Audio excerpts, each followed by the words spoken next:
رب العالمين والصلاة والسلام على أشرف الأنبياء والمرسلين سيدنا محمد وآله وصحبه أجمعين. ما بعد، فقال المصنف: والعلماء الذين كتبت أقوالهم بهذا الكتاب المبارك حفظهم الله ورحمهم الله، نفعنا بهم وبعلومهم وبعلوم مشايخنا وبعلوم العلماء العاملين في الدارين آمين. Hukmu tarikis shalah, hukum orang meninggalkan sholat. Min akbaril kabair, termasuk salah satu dosa yang paling besar adalah meninggalkan sholat. Selain zina, riba dan lain-lainnya, termasuk salah satu yang dosa besar juga adalah meninggalkan sholat. Wa warada fit tarhib min dzalika, dan telah datang dalil-dalil tentang ancaman bagi orang yang meninggalkan salat. Di antaranya qauluhu ta'ala, firman Allah Ta'ala, fa khalafa min ba'dihim khalfun adha'us salata wattaba'us syahawat fasawfa yalqawna ghayya. Surah Maryam ayat 59. Firman Allah Ta'ala, fa khalafa min ba'dihim khalfun, maka ada setelah mereka para pengganti, adha'us shalah, yang meninggalkan salat, wattaba'us syahawat, dan mengikuti syahwat, fasawfa yalqawna ghayya, maka sungguh nanti mereka akan menjadi orang-orang yang tersesat. Mereka nanti akan berjumpa dalam keadaan tersesat. Jadi orang yang meninggalkan salat dan mengikuti syahwat, keinginan syahwatnya, maka nanti dia termasuk orang-orang yang tersesat. Quran surah Maryam ayat 59. Wa qauluhu ta'ala, dan firman Allah Ta'ala, fawailul lil musallin alladzina hum an salatihim sahun. Fawailun, wail ada dua artinya. Wail yang pertama artinya celaka. Wail yang kedua artinya jurang di neraka. Artinya dua-duanya buruk. Yang satu wail artinya celaka, yang satu lagi artinya jurang di neraka. Siapa yang akan celaka? Siapa yang akan dimasukkan ke jurang neraka? Lil musallin, orang yang sholat. Orang yang sholat celaka. Orang yang sholat masuk dalam jurang neraka. Orang yang sholat bagaimana? Alladzina hum an salatihim sahun, yang mana mereka lalai dalam sholatnya. Kata para ulama tafsir, menafsirkan ayat ini, apa yang dimaksud dengan lalai? Yang dimaksud dengan lalai di sini adalah orang yang melaksanakan sholat di luar waktunya.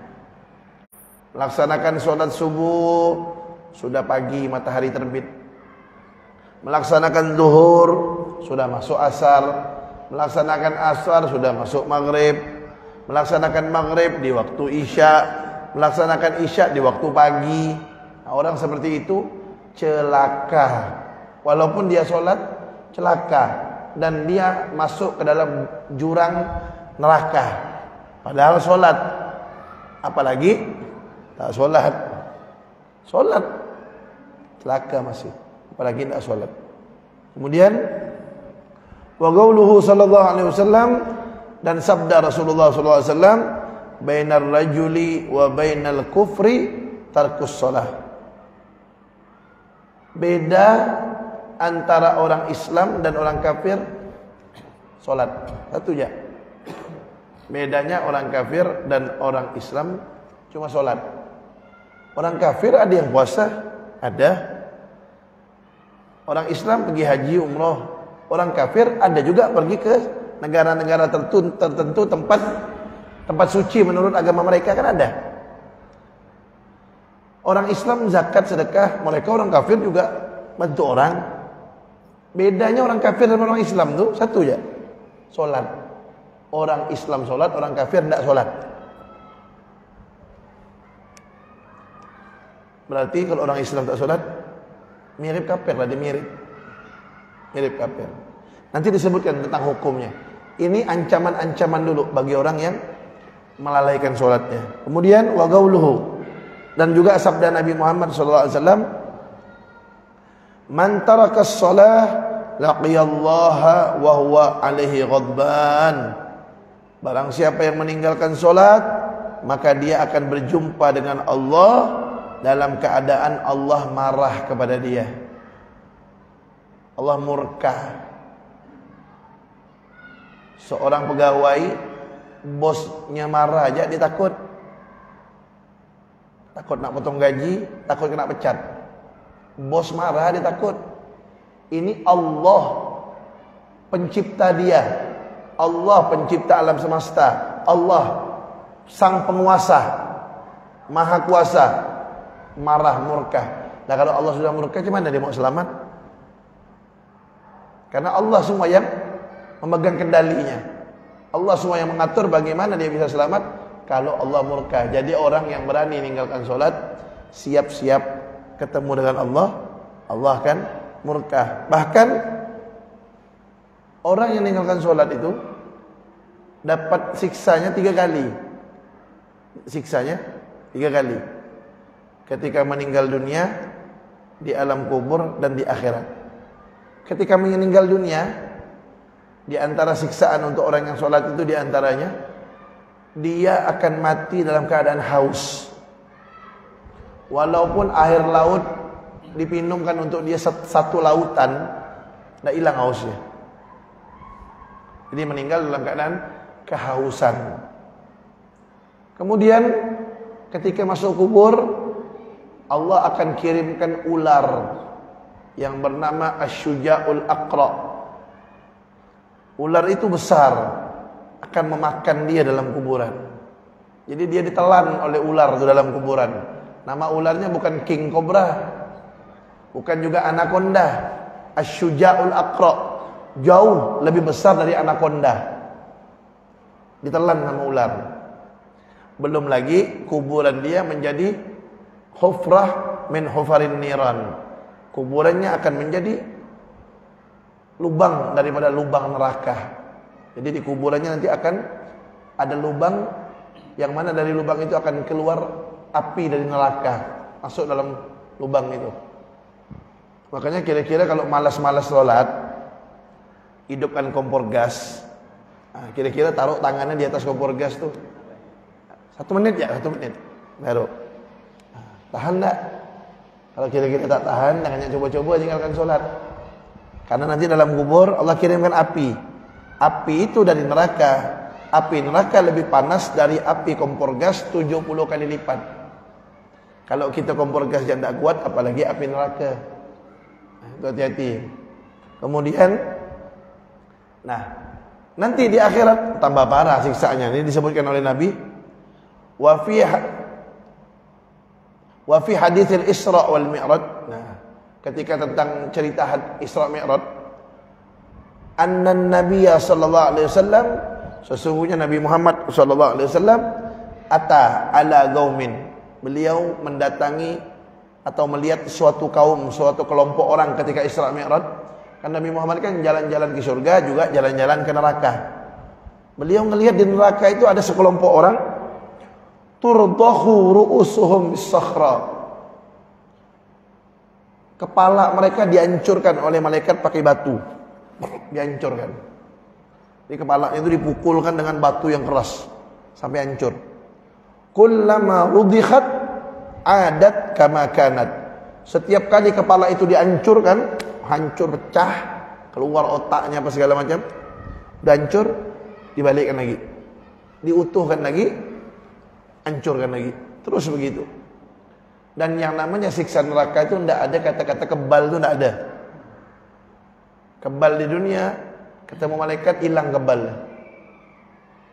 Dan tidak ada kata-kata udah biasa, tidak ada. Kalau di dunia ada orang misalnya, dia sering dipukul sama orang tuanya, misalnya pakai ikat pinggang, misalnya sering dipukul.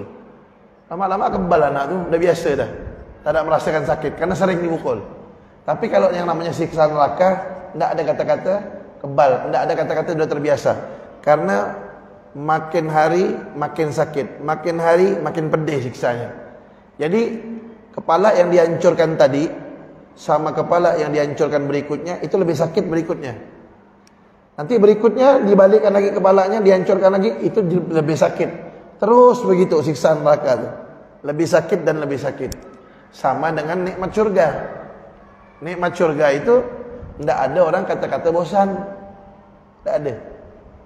Ada orang hobi makan bakso misalnya. Di surga pengen bakso, makan bakso dia. Nanti habis itu pengen lagi, makan lagi, lain rasanya, lebih enak. Ada orang pengen suka makan gulai kambing misalnya. Besok dia makan lagi, tidak ada kata bosan, tidak ada. Makan lebih enak dan lebih enak. Dan nikmat surga tidak bisa dibayangkan. Kata Rasulullah SAW, "Mala ainun ra'at, wala udhunun sami'at, wala khatara ala qalbi bashar." Nikmat surga itu tidak pernah dilihat mata, tidak pernah didengar telinga, tidak pernah terlintas di hati. Maksudnya, nikmat surga tak pernah dilihat mata. Nabi Adam kan dulu tinggal di surga. Iblis dulu tinggal di surga. Nabi Muhammad pernah jalan-jalan ke surga. Katanya surga tak pernah dilihat mata. Surga yang dilihat oleh beliau-beliau itu Nabi Adam, Nabi Muhammad, dan yang dilihat oleh iblis dengan surga yang nanti akan diberikan kepada orang-orang soleh lain. Dengan surga yang akan diberikan kepada orang yang beriman, surganya lain. Makanya surga itu tak pernah dilihat mata. Dan surga tidak pernah didengar oleh telinga. Anda pernah dengar Beb surga Beb? Surga itu nanti ada sungai susu, ada sungai madu, ada sungai khamar, sungai minuman keras ada di surga. Tapi yang mabuk di dunia tak dapat mabuk di akhirat. Yang mabuk di dunia haram diminum sungai khamar di surga. Nah, itu kan kita dengar Beb. Ada tuh cerita-cerita surga. Nanti kalau kepengen sesuatu terlintas saja dalam hati, langsung datang. Tak perlu nunggu lama-lama, order tak perlu. Langsung datang. Terlintas, langsung datang. Karena itu kan kita udah dengar nikmat surga. Tidak. Apa yang kita dengar dengan yang asli jauh lebih nikmat yang asli daripada yang kita dengar. Tidak pernah terlintas di hati. Maksudnya apa yang kita lintaskan atau apa yang terlintas dalam hati kita daripada kenikmatan-kenikmatan, nikmat surga lebih dari itu. Makanya nanti ada orang masuk surga disuruh minta sama Allah. Ayo ente minta.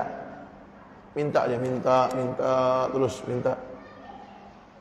Udah habis ya Allah.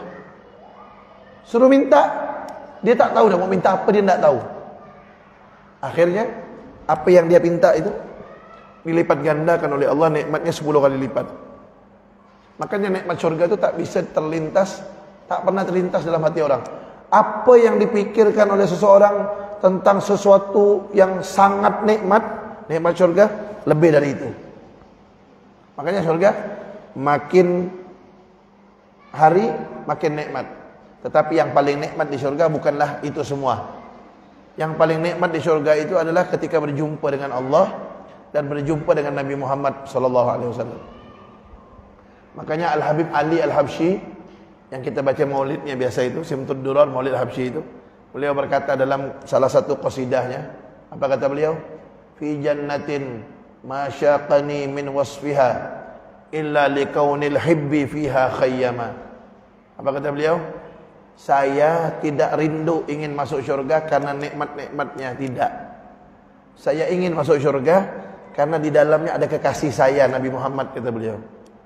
Itu orang-orang yang rindu benar dengan Nabi Muhammad. Jadi beliau pengen masuk syurga agar bisa kumpul dengan Nabi Muhammad. Itu nikmat yang paling agung di syurga setelah melihat Allah Subhanahu wa taala. Nah, jadi kalau neraka kayak tadi itu orang yang meninggalkan sholat, dihancurkan kepalanya. Habis itu diutuhkan, dihancurkan lagi, makin sakit dan terus makin sakit. Kemudian wala yufattaru anhum min dzalika syai', maka tidak dilemahkan untuk mereka dari hal itu sedikit pun. Artinya mereka terus diperlakukan seperti itu dan terus merasa sakit. Cuma orang yang beriman dia pasti keluar dari neraka, pasti. Kalau dia meninggal dalam keadaan iman, walaupun dia banyak dosanya luar biasa, pasti dia keluar dari neraka. Tidak mungkin kekal selamanya.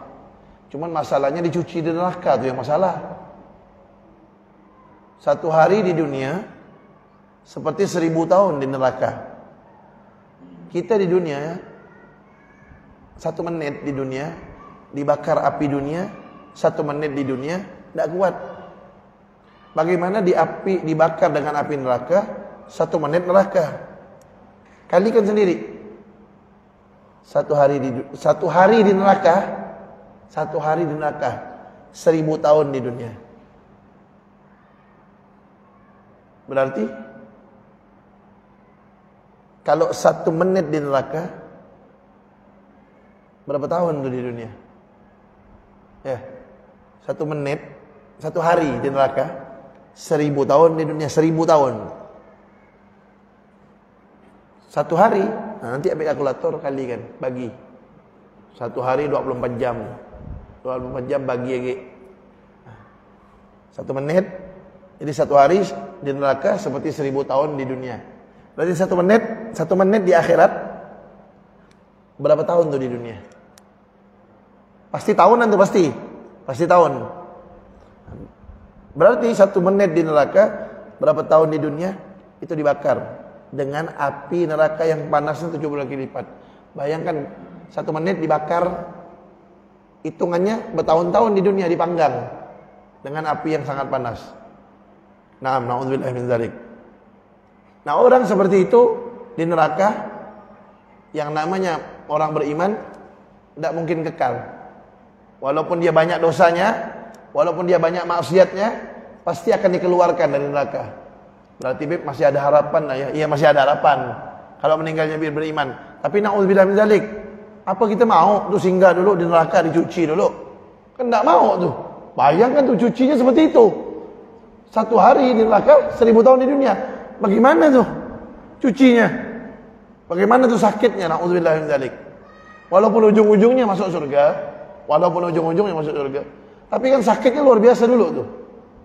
Nah, makanya kita minta masuk surga tanpa hisab. Gimana caranya? Salah satu caranya adalah rajin-rajin bangun sholat tahajud. Ya, orang kalau rajin tahajud, kata Rasulullah SAW, kata Nabi dalam hadis itu, yuhsyarun nasu yaumal qiyamah fi sa'idin wahidin fayunadi munadin aina alladhina tatajafat junubuhum 'anil madaji' fayaqumun wa hum qalil fayadkhuluna al-jannah bighairi hisab. Kata Rasulullah, kata Rasulullah, manusia nanti dikumpulkan di hari kiamat di suatu tempat, semuanya dikumpulkan di suatu tempat. Kemudian ada suara panggilan, hei, mana orang-orang yang waktu di dunia rajin bangun tahajud, ahli tahajud, tiap malam tahajud. Bukan lagi bola ya tahajud, bukan lagi bulan puasa ya tahajud, tapi dia tiap malam tahajud. Mana orang-orang yang rajin bangun tahajud? Fayaqumun, maka mereka pun berdiri. Fayaqumun, mereka berdiri. Wahum qalil, kata Nabi, dan mereka itu sedikit, jumlahnya sedikit. Fayadkhuluna al-jannah bighairi hisab, maka mereka masuk surga tanpa hisab, tanpa hitung-hitung lagi. Allah menja'alna minhum. Mudah-mudahan Allah masukkan kita golongan tersebut. Amin. Jangan amin ya. Jangan amin ya. Besok bangun tiap hari. Amin harus didukung dengan perbuatan. Bangun. Ya. Iya, dengan amin itu bagus. Mungkin dengan amin Allah kasih hidayah langsung. Allah kasih semangat. Allah kasih kemudahan untuk tahajud. Iya. Jadi kalau kira-kira malas tahajud, siap-siap amalnya dihitung. Amal baik kita, saya lah terutama, dibandingkan dengan amal buruk kita, kayak-kayaknya lebih banyak amal buruk kita. Ingatnya kita sama Allah, sama lupanya, banyak lupa daripada ingatnya. Terus kita mau gitu dihisap, amal kita dihisap, panggil. Sini. Hitung lo. Hari ini apa yang kau lakukan? Hari Selasa. Banyak lupa daripada ingatnya. Banyak dosa daripada maksiatnya. Besok hitung lagi. Terus itu yang mau kita andalkan. Dulu ada cerita. Ada di zaman Bani Israel, ada seorang hamba. Dia menyendiri di suatu pulau. Dia ibadah di situ 500 tahun. Tak pernah maksiat. Ibadah 500 tahun. Nanti di akhirat itu hamba ditanya, "Hei hamba, masuklah kamu ke syurga dengan rahmatku," kata Allah. Apa dia bilang? "Enggak ya Allah, saya ingin masuk syurga dengan amalku," kata dia. Sombong. Akhirnya amal dia 500 tahun ditimbang oleh Allah dengan mata satu, nikmat mata. Kalah amalnya. 500 tahun amal ibadahnya yang tak pernah maksiat itu ditimbang dengan satu mata nikmat Allah, kalah dengan satu nikmat mata. Masuk neraka akhirnya dia. Gara-gara apa tu? Gara-gara sombong. Lah kita ni amal kita apa 500 tahun yang macam itu? Amal kita ni apa mau menghadap Allah? Terus masih mau malas bangun tahajud itu.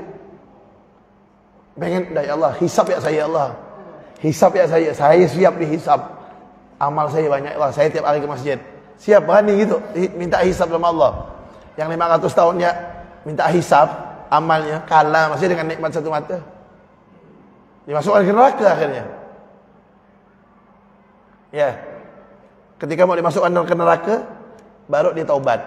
Ya Allah, saya ngaku salah sekarang, dia bilang. Saya ngaku salah. Ternyata saya ingin masuk syurga dengan rahmatmu. Apa dia ngaku? Karena dia ngaku baru dia diselamatkan. Kalau tidak dijebloskan ke neraka. Nah, pertanyaan kita sekarang ni, kita ni, kalau kita kira-kira nak nyandalkan amal kita untuk dihisap, tak bisa. Nah, maka carilah kunci bagaimana kita ini biar masuk surga tanpa hisap. Karena kalau dihisap, kayak udah pasti kalah lah amal kita ni. Amal soleh kita kalah sama amal buruk kayaknya. Ya. Nah, maka bagaimana biar tidak dihisap gitu, biar tidak dihitung-hitung, VVIP langsung. Kalau istilah dunia itu ada orang dalam, kan? Kalau ada orang dalam kan gitu, udahlah masuklah cepat sikit, cepat masuk. Ntar tengok-tengok lagi. Ibaratnya gitulah, gampang pemahamannya. Gitu. Bagaimana biar kita tidak dihisab itu tadi itu? Bangun tahajud kata Nabi itu udah sayang lah sama umatnya. Suruh bangun tahajud itu kuncinya, tak ada payah bah. Tidak harus dari jam 2, setengah jam lah sebelum subuh tu bangun. Dia udah habis solat 2 rakaat, Assalamualaikum, azan, tak apa. Yang penting solatnya sebelum masuk subuh. Jangan sampai nyesal, jangan sampai na'udzubillah min zalik, jangan sampai nanti hanya melihat saja. Mana orang-orang yang rajin tahajud berdiri masuk surga. Dia cuma nengok yang gini. Yang mana enggak tahu masuk surga tanpa hisab. Kita jangan nak cuba-cuba berdiri. Jangan nak cuba-cuba ikut apa. Kata malaikat, kau nak ke mana? Nak ikut malaikat. Ada nak pelebau malaikat. Aku tahajud tak ada, nak ikut masuk surga tanpa hisab. Jangan nak macam-macam kata malaikat. Gitulah kira-kira. Jadi sebelum itu terjadi, sebelum kita hanya jadi penonton, na'udzubillah min zalik, jangan sampai. Maka usahakan bagaimana diri kita bisa ikut dalam rombongan yang sedikit itu, kata Nabi Muhammad sallallahu alaihi wasallam. Kemudian wa qauluhu sallallahu alaihi wasallam, Rasulullah sallallahu alaihi wasallam bersabda juga tentang orang meninggalkan salat, man tarakas shalah muta'ammidan ahbatallahu amalahu. Siapa yang meninggalkan salat sengaja, Allah hapus semua amal baiknya, hilang. Haji, umrah, zakat, sedekah, bangun masjid, semuanya dihapus sama Allah, hilang semua. Kemudian wa bari'at minhu zimmatullahi, dan lepas tanggungan Allah dari dia. Allah udah tak mau ngurus dia dah. Kalau istilah kita, Allah lepas tangan dah. Kalau bahasa Pontianak, ada ketika ulah. Allah lepas tangan. Artinya Allah tak mau tanggung dia gitu. Allah biarkan dia. Artinya Allah tak mau beri dia perhatian. Allah tak mau urus dia lagi dah. Meninggalkan solat tu.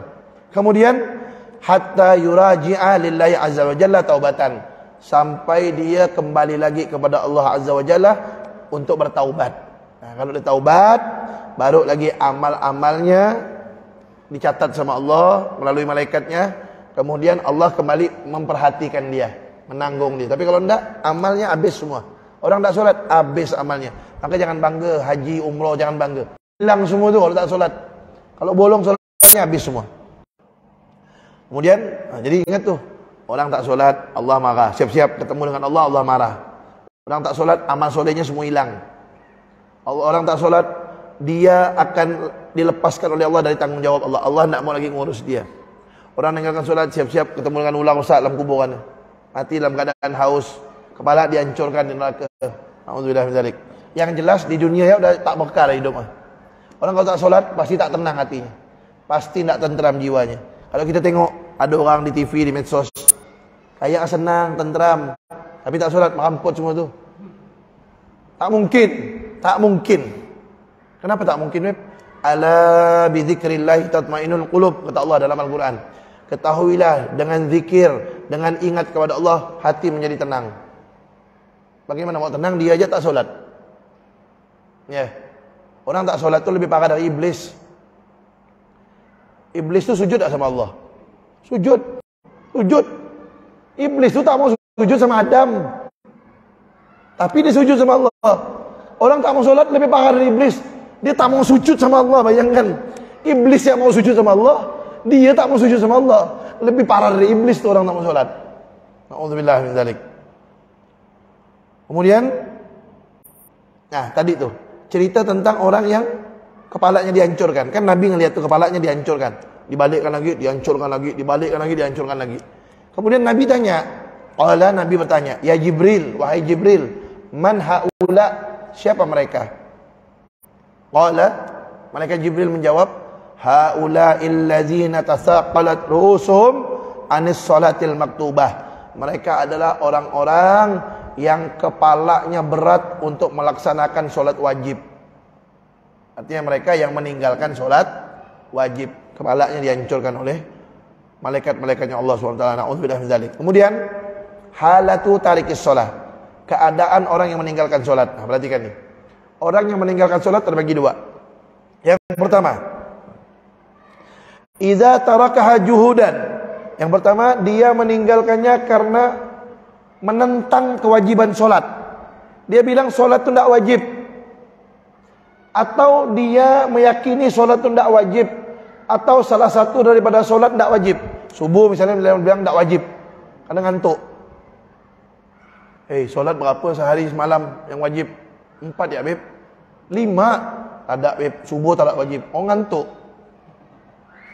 Dia mengingkari solat tidak wajib, atau salah satu daripada 5 solat itu dibilang tidak wajib, maka orang seperti itu bagaimana?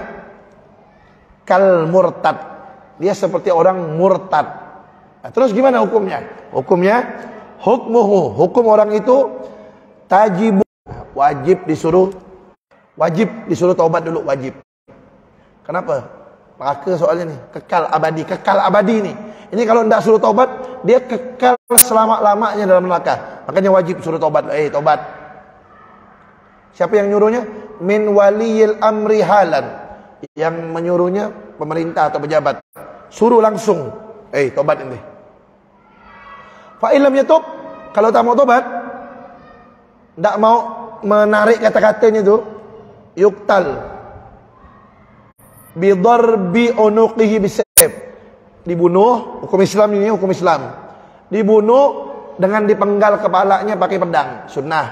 Tapi dibunuh dengan cara apapun boleh, ditembak tuh. Qararat min hurri. Dibilang solat tak wajib. Tobat, iyalah, saya tobat kata dia. Besok gitu lagi. Nanti suruh tobat lagi. Bagaimana kalau berulang-ulang? Fayustatabu fi kulli marrah. Tetap disuruh tobat terus dia. Mungkin dia agak lingau-lingau sedikit. Suruh tobat, suruh. Ngulangi, suruh tobat. Ngulangi, suruh tobat. Tapi walakin yu'azzar ba'da tsalas.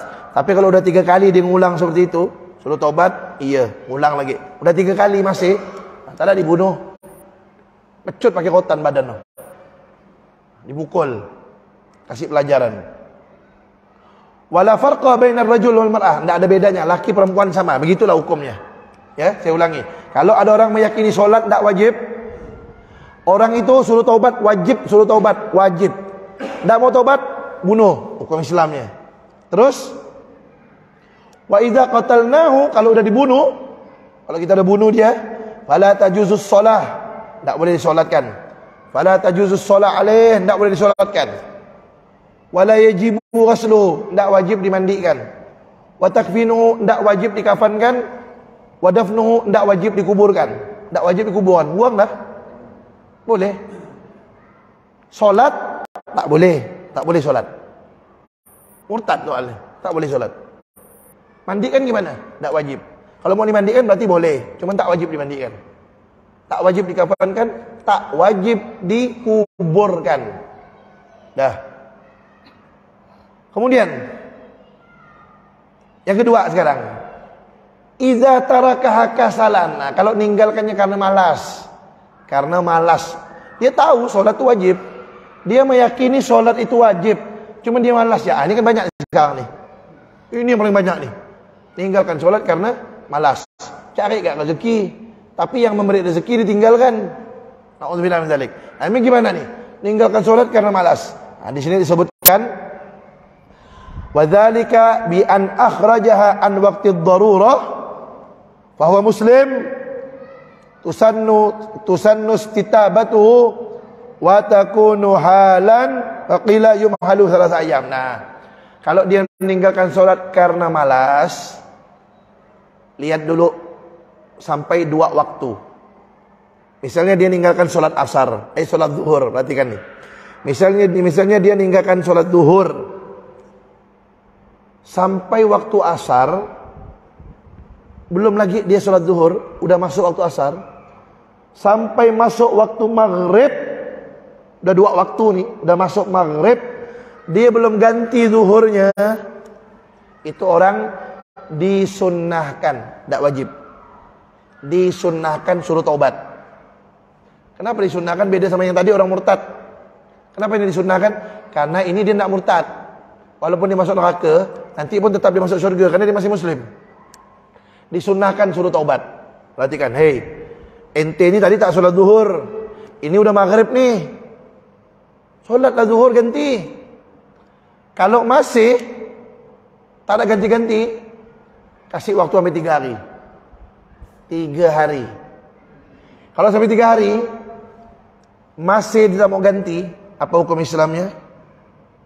Fa in lam yatub, kalau dia tak mau tobat, udah kasih waktu 3 hari, tak mau, fayuqtal bisayfi haddan, penggal kepalanya, bunuh. Ini kalau berlaku sekarang nih, banyak kepala orang putus nih. Kalau berlaku 3 hari kasih, solat ganti solat 3 hari, tak mau ganti, penggal. Hukum Islamnya. Tapi wa hukmuhu hukmul muslimin. Nah, tapi hukum bagi dia tuh seperti hukumnya orang Islam. Maksudnya fa yughassal wa yukaffan wa yusalla alaihi wa yudfan fi magharibiril muslimin.